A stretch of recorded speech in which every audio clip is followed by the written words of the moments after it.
Amado Timóteo, na presença de Deus e de Cristo Jesus, que há de julgar os vivos e os mortos, eu o exorto solenemente: pregue a palavra. É com esse imperativo que Paulo inicia suas últimas palavras ao seu filho na fé, Timóteo. Esta é a sua segunda carta ao jovem pregador e possui um valor histórico sem precedentes. Afinal, além de ser uma convocação solene ao ministério, e por isso contém sagradas lições para qualquer cristão vocacionado, trata-se também da última carta paulina que temos registro. Ao que tudo indica, este é o seu último documento. Estamos mesmo diante das últimas palavras do apóstolo Paulo, não apenas a Timóteo, mas ao mundo. Chega ao fim dos seus dias. Como chega ao fim dos seus dias o homem de Deus? Quais as circunstâncias no que rodeia em momentos finais? O que leva a escrever essa carta ao seu amigo querido, ao seu filho amado? O pedido de Paulo não poderia ser mais solene. Pregue a palavra. Este é o resumo de absolutamente tudo que Paulo vem dizendo a Timóteo desde o começo desta carta. Não é uma carta qualquer, é uma convocação última e urgente para que Timóteo se erga de suas limitações e de seus temores e assuma o lugar de seu tutor, uma vez que Paulo está mesmo chegando ao fim de sua jornada ministerial. É hora do jovem Timóteo se erguer com ainda maior compromisso e valentia. Paulo disse lembrar das lágrimas sinceras de Timóteo e da fé não fingida que ele recebeu de bom grado, e acolheu no peito por meio da fala de sua mãe e sua avó Lloyd. Deus não nos deu espírito de covardia, mas de poder, amor e equilíbrio. Foi o que Paulo lembrou a Timóteo no primeiro capítulo dessa carta, enquanto fazia referência à santa vocação que Cristo nos fez. E evite conversas inúteis e profanas, enfatizou Paulo no segundo capítulo. Fuja dos desejos malignos da juventude. No capítulo 3, Paulo se recusa em esconder de seu discípulo a face escura do ministério e diz sem medo: todos os que desejam viver piedosamente em Cristo serão perseguidos. Tu, porém, permaneça nas coisas que aprendeu por meio das Escrituras. Pregue as Escrituras. Esse é um mandamento tão solene que as testemunhas convocadas diante das quais Paulo ordena a Timóteo que pregue são Deus e Cristo Jesus. Alguns já haviam questionado o ministério do jovem Timóteo, mas não era hora de se entristecer por isso. Pregue a palavra. Outros já o haviam ridicularizado por ser um pobre coitado filho de Paulo, sempre perseguido, mas não era hora de se envergonhar. Pregue a palavra. Alguns chegam a sugerir que a própria personalidade de Timóteo seria também uma barreira, possivelmente tímida e insegura, mas não era hora de se mesmar. Era hora de se expor e pregar a palavra em tempo ou fora de tempo. E é como se Deus seriadasse ao ouvido de Paulo sobre os dias que viriam, os dias de hoje, e aí Paulo vai dizer: Timóteo, vai chegar tempo em que não suportarão essa doutrina. A verdade causará coceira nos ouvidos. As pessoas vão atrás de pregações inofensivas, vão configurar pregadores que lhes afaguem o ego, que troquem feliz a dura verdade pela suave mentira. Fábulas e livros podem emocionar, mas são incapazes de nos salvar eternamente. E é por isso que Paulo insiste: Timóteo, eles podem, você não. Seja sóbrio, pregue o verdadeiro evangelho e venha sofrer comigo, feito um soldado nas trincheiras de uma guerra, o abandono em massa do evangelho e o fracasso coletivo de boa parte dos primeiros convertidos não eram as únicas razões pelas quais Timóteo deveria se posicionar em favor de Cristo, assumindo sua vocação. Outra razão, oferecida por Paulo, era sua morte iminente, ou como ele gostava de figurar, a sua oferta de libação. Os rituais e sacrifícios praticados no Velho Testamento incluíam essa tal oferta de libação, que seria o momento em que o altar, sobre o qual os animais eram sacrificados, seria lavado por algum líquido, geralmente vinho ou óleo. O aroma perfumado destes líquidos denunciava que já estava chegando no fim da cerimônia. Essa foi a figura usada por Paulo para descrever sua morte. Ele não desenha essa tela com cores densas, escuras, mas com o vivo vermelho de um vinho sendo aspergido. Não tem cheiro de medo ou luto. Sua morte tem cheiro de vida e festa. As rimas não são azedas e melancólicas. Não, sua morte rima com um doce vinho. E esse é precisamente o convite de Paulo a Timóteo. Venha sofrer comigo. Recebemos um tesouro guardado aqui. Nosso peito tem segredo, só se pode ver. Se olhar de perto e provar da alegria que é chorar. Sofrer comigo, feito um soldado em Cristo Santo. Sei em quem eu creio, estou certo de que tem poder e é santa vocação que Ele nos deu. Acreditar no Evangelho e caminhar seguro até sozinho. Acreditar no Evangelho e caminhar seguro sozinho.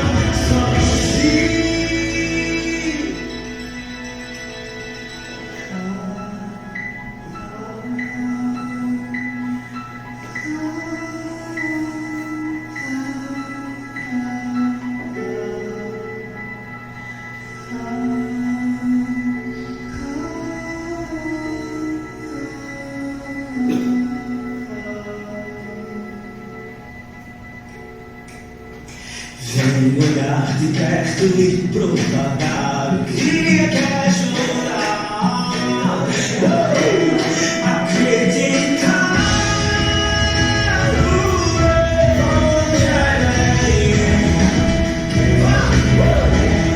e caminhar.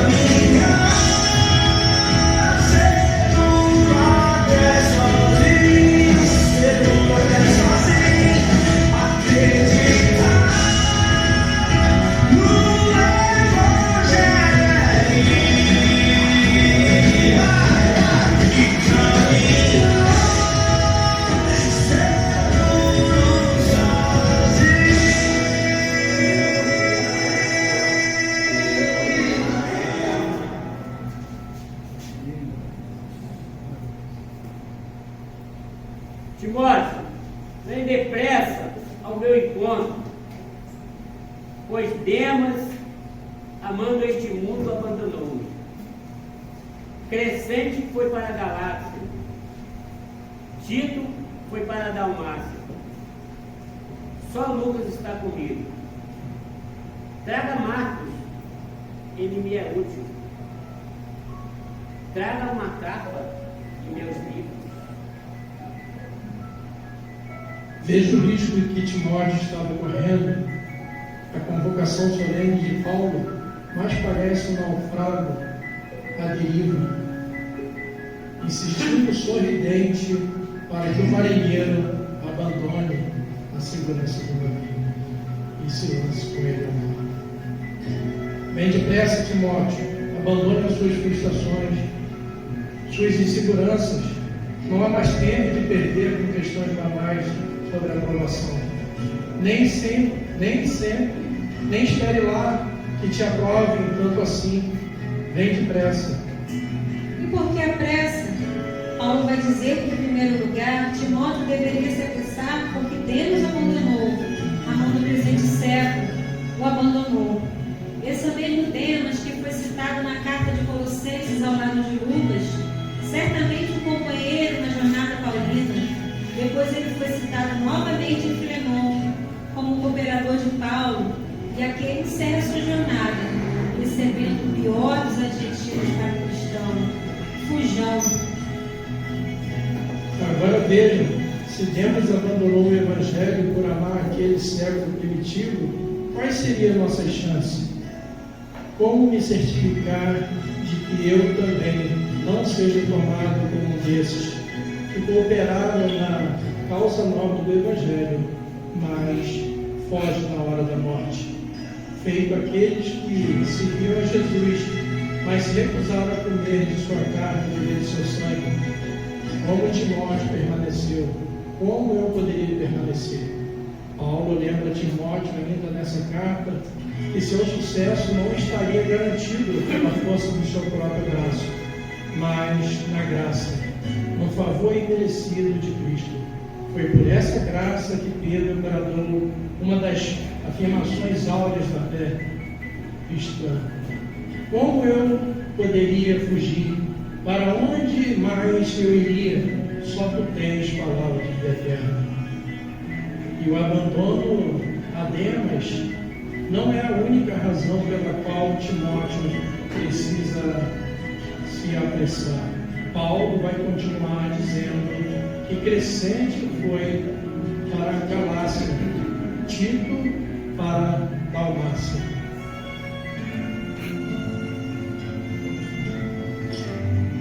E nesse caso, não se trata de abandono de fé, se trata de desdobrar-se em tantos quanto podia, a fim de entender uma demanda gigante. Os campos estavam brancos e poucos eram ceifeiros, e os poucos que ali ainda se mantinham fiel ao Evangelho se desdobravam. E é por isso que Paulo diz: vem depressa, Timóteo. Eu sei que você está andando aí da igreja em Éfeso, mas a sua presença aqui é muito necessária. Eu já enviei Tíquico para assumir seu lugar. Vem, porque os campos estão brancos. Embora eu tenha crescido na igreja, nunca vi missionário nenhum dando testemunho de que o seu campo de trabalho está cheio de mão de obra, e é sempre o contrário do que se vê.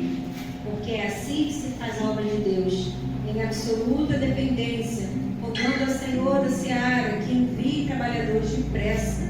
A obra de Deus sempre vai ser maior do que me julgo capaz de suportar. Veja Paulo, por exemplo. O grandioso Paulo era falho, por vezes inflexível, no começo de sua relação com Marcos. Não teve paciência para suportar os melindres do jovem Marcos. Mas aqui, no final de sua jornada, como de seus últimos desejos, pede Timóteo: traga Marcos com você, ele me é útil. A obra de Deus é feita por gente falha como Paulo, mas que ao modelo de Paulo se deixam persuadir pela ação do Espírito Santo através do tempo. Algum Paulo já te machucou por aí? Perdoe, dê tempo ao tempo. Algum Marcos já te tirou do sério? Espere e vê bem se ele não termina sendo, no fim das contas, útil para você na jornada cristã. Toda essa solidão paulina fica ainda mais evidente na próxima frase. Traga-me uma capa, não se esqueça dos meus livros.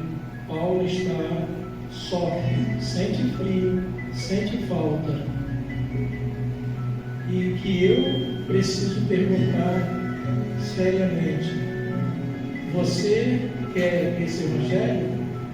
Talvez tenha um motivo para você prometendo o evangelho de gravudo, mas olhe bem aqui, porque o maior missionário da igreja está terminando os seus dias. Preso, com frio e pedindo para alguém que lhe traga pelo menos alguns livros, lembre-se de Cristo na cruz, sentindo falta não de qualquer outra coisa, mas a falta do próprio Pai. Você quer esse evangelho?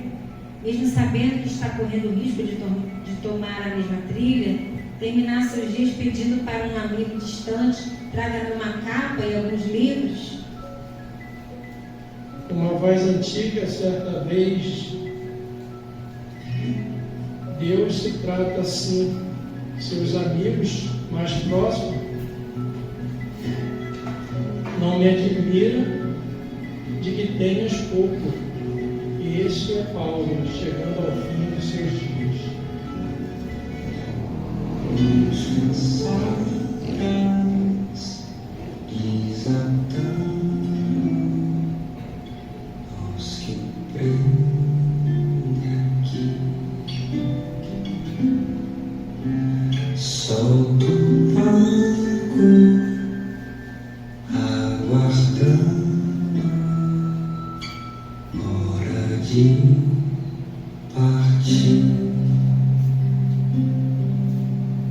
Mas a sua canção não carrega a dor de quem se vai. Mãos marcadas pelas lutas, tinta sem fugir, esvaziam todo o barco de tudo de si,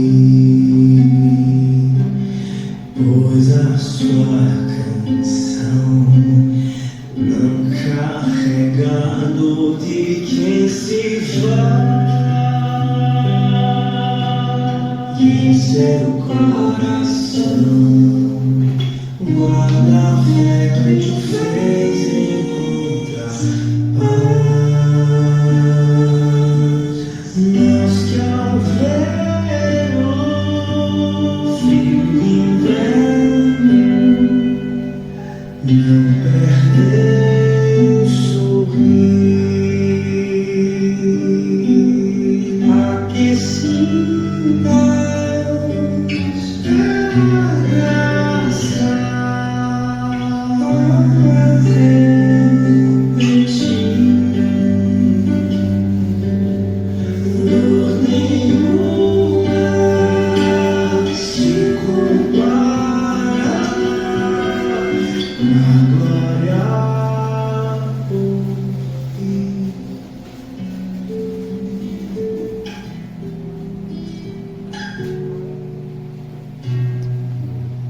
dor nenhuma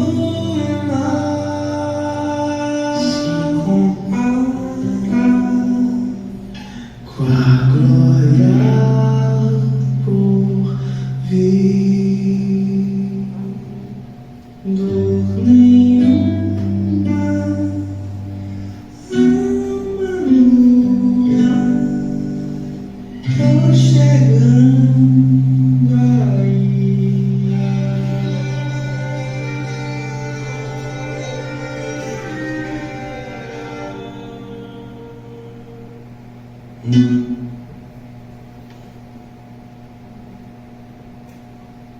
Cuidado, Timóteo. Alexandre o Ferreiro causou-lhe muitos males. O Senhor lhe dará retribuição pelo que fez. Previna-se contra ele, porque se opôs fortemente às nossas palavras. Na minha primeira defesa, ninguém apareceu para me apoiar. Todos me abandonaram. Que isso não lhes seja cobrado. Quando a gente tem em mente que essa carta de Paulo, seu amado Timóteo, é na verdade uma solene convocação para a obra do ministério, essa sessão aqui onde ele fala sobre a traição de Alexandre e o abandono que sofre durante a sua primeira defesa, demonstra o nível de sinceridade de Paulo para com Timóteo. Não existe nenhuma intenção de maquiar a realidade do ministério. Timóteo não estava sendo enganado contra os terríveis perigos de se lançar na preciosa jornada, que é a proclamação da verdade de Deus. Quanto ao velho Paulo, prepara seu jovem sucessor para a realidade das dores do ministério. Ele poderia dar vários conselhos quando o assunto era sofrimentos e perdas. Ninguém é melhor para rechear a pauta, experiências pessoais, do que Paulo. Ele podia falar sobre a dor nas chicotadas, ou dos aprisionamentos nas argolas aí, nas masmorras. Ele podia falar para Timóteo sobre naufrágios, apedrejamentos. Tudo isso Paulo sofreu. Tudo isso poderia sobreviver a Timóteo. Mas o que Paulo considera de singular importância no fim das contas é preparar Timóteo para a traição no campo. Timóteo, Alexandre, isso dói, se até mesmo o nosso Cristo teve que passar pelo amargo anoitecer do beijo amigo e levou diretamente aos braços de seus perseguidores. Estaria Paulo livre de sofrer o mesmo? Deveria Timóteo se enganar quanto à real possibilidade de provar também a sua face esse beijo? Ao que tudo indica, segundo alguns comentaristas, Alexandre teria sido alguém influente com quem Paulo poderia ter contato durante seu primeiro julgamento, mas ao invés de oferecer ajuda, no caso de Paulo, Alexandre teria sido seu principal opositor durante a sessão de sua defesa. Como se não bastasse, lá está o velho Paulo, lançado feito um animal, amarrado diante de sua presa. Se levanta com dificuldade para falar em sua defesa, mas quando olha ao seu redor, encontra os magistrados. Seus perseguidores estão lá, tem até os curiosos, mas não acham um rosto ali. O velho Paulo está vivendo os seus dias mais difíceis em absoluta solidão. Ele que tanto desejou partilhar do sofrimento de Cristo, se vê agora como ele em sua cruz, abandonado por seus amigos. Quem de nós suportaria essa pressão? Sem amaldiçoar a si mesmo, sem desacreditar na sua própria jornada. Valeu a pena, Paulo? Vê bem aí ao seu redor. Gastou sua vida em favor de tanta gente, abraçou tanto por aí, e no dia de sua terrível dor, quantos estão aqui para lhe defender ou devolver esse abraço? Valeu a pena, velho Paulo? Minha pergunta volta para você. Você quer esse evangelho? Olha bem para esse texto e me responda. Quer mesmo correr o risco de chegar nos últimos dias da sua jornada como o velho Paulo, como o seu Cristo? Olhe bem, veja bem, se você começar a se envolver demais com esse negócio de igreja, de Cristo, de evangelho, você vai ter que começar a perder algumas coisas que qualquer um considera de grande estima. Se o seu envolvimento chegar até o pescoço, é possível que perca alguns amigos, talvez aquela promoção tão sonhada na carreira profissional, porque as ideias do evangelho vão bagunçar a sua cabeça de uma forma bem estranha e possível. E você corre sérios riscos de ter de configurar sua postura em privada. Você quer esse evangelho? Se chegar ao ponto de envolver-se até submergir no oceano desse evangelho e já não saber mais quem é você e quem é Cristo, onde começa Cristo em você e até onde vai você em Cristo, você pode chegar sim ao ponto de estar sozinho, escrevendo para algum amigo distante: ei, me envia aí uma cópia dos livros. Mas a Escritura garante que não é possível de forma nenhuma que você chegue ao seu último dia sem a presença do mesmo Cristo que o encontrou. Com o mesmo olhar compassivo que lhe acolheu, Paulo continua o texto dizendo: mas o Senhor permaneceu ao meu lado e me deu forças para que, por mim, a mensagem fosse plenamente proclamada. O Senhor me livrará de toda obra maligna, e Ele me levará a salvo o seu reino celestial. A Ele seja a glória para todos sempre. Amém. O convite do velho Paulo ao seu amado Timóteo não era para se julgar em absoluta insegurança no mar revolto, afinal de contas.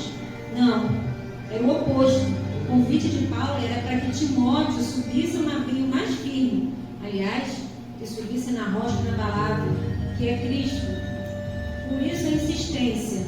Timóteo, eles podem regredir. Pode acontecer daquele lá te trair, o outro te machucar. Na verdade, vai acontecer de muitos virarem as costas para o evangelho que você proclama. Tu, porém, permaneça firme, Timóteo. Eles podem, você não.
Vai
Evangelho, a realidade das coisas costuma ganhar outras cores. Morte aqui tem cheiro de vida. O choro às vezes ganha contornos amarelos, soa festivo. A realidade perversiva do Evangelho é dando que você recebe. Eu sei que você tem sido treinado para reter. Sucesso para a gente é retenção em massa. Mas veja, o sucesso de Cristo foi medido pelo nível de seu esvaziamento. Enquanto Paulo está de olhos todo ali no tribunal, sozinho, abandonado, sujo, doente, ele vive na verdade seus momentos de maior alegria. Ao relatar esse episódio, ele deixa escapulir uma pequena e bela canção de louvor. A ele seja a glória para todo sempre. Amém. Ele nunca esteve tão bem acolhido como em sua solidão. Na realidade do Evangelho, a realidade das coisas costuma ganhar outras cores. Estamos caminhando para as últimas palavras dessa carta, as últimas palavras registradas do grandioso Paulo. Aliás, do pobre coitado aprisionado Paulo, porque na realidade do Evangelho, a realidade das coisas é outra. Saudações a Priscila e Áquila, e a casa de Onesíforo. Erasto permaneceu em Corinto, mas deixei Trófimo doente em Mileto. Procure vir antes do inverno. Eu, no prudente Lino, Cláudio e todos os irmãos, envio-lhes saudações. O Senhor seja com o seu espírito. Graça seja com você. Como chega ao fim de sua jornada, mãe de Deus? Paulo chegou assim, aparentemente sozinho, mas nenhuma gota de amargura no peito. Antes, saudação e gratidão são exaladas por meio de suas palavras. Ele faz menção de amigos queridos, como que dividiu momentos importantes na fé. Priscila e Áquila, que já haviam partilhado a estrada missionária com Paulo. Em ocasiões passadas, Enésio, que já foi mencionado por Paulo como alguém que animava muito. Cita Erasto também, possivelmente o tesoureiro da igreja de Corinto. Uma igreja que parece ter demandado muito da atenção do apóstolo. Como chega ao fim um homem de Deus? O que Paulo está se ocupando em fazer nos últimos momentos de sua jornada? Bem, Paulo estava fazendo aqui o que fez durante todo o seu ministério. Ele está pensando nos outros. Deixei Trófimo doente em Mileto. É quase como ver a Cristo ali no madeiro, em grande dor e agonia, mas ainda assim, reservando algum momento para cuidar de sua mãe e de seus discípulos mais novos. Filho, eis aí a tua mãe. Mãe, eis aí o teu filho. Cristo entregou o coração partido de sua mãe aos cuidados de João. Paulo entregou o doente Trófimo aos cuidados de seu discípulo. Quem de nós pensaria em mais alguém na hora de sua dor? Paulo pensou, Cristo também. Porque na realidade do Evangelho, a realidade das coisas costuma ganhar outras coisas. Paulo ainda arranja espaço para citar cuidadosamente nomes daqueles que muito provavelmente são seus últimos frutos. Eu, Prudente, Lino, Cláudia e os irmãos todos. É como quem diz, se você chegar aqui, Timóteo, e eu não estiver mais, procure por esses nomes convertidos. E aí nós chegamos de fato no fim da história de Paulo e Timóteo. Nas próximas frases são o último abraço de Paulo e seu filho Timóteo.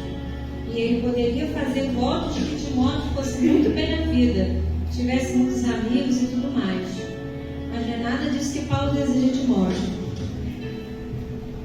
Paulo sabia muito bem o que foi que o livrou de padecer inúmeras vezes.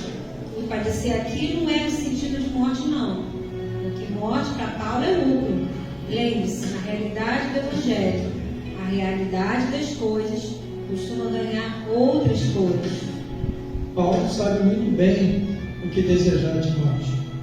Timóteo, quando eu tinha a sua idade, quando eu era jovem, Eu fui até Deus, desesperado, com um espinho que me aferroava a alma.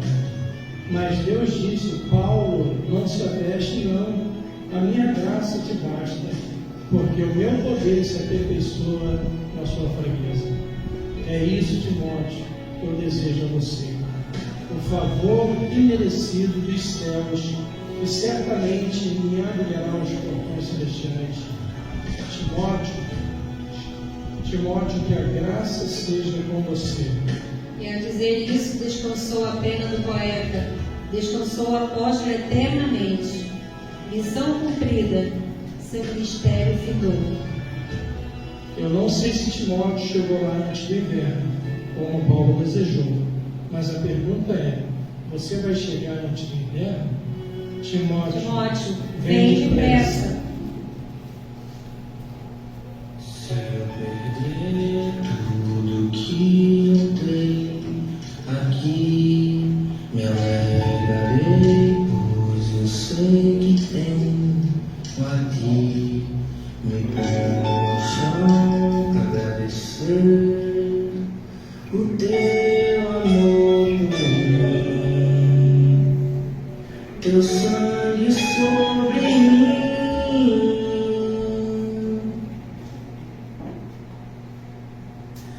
Todos os dias, minha beleza será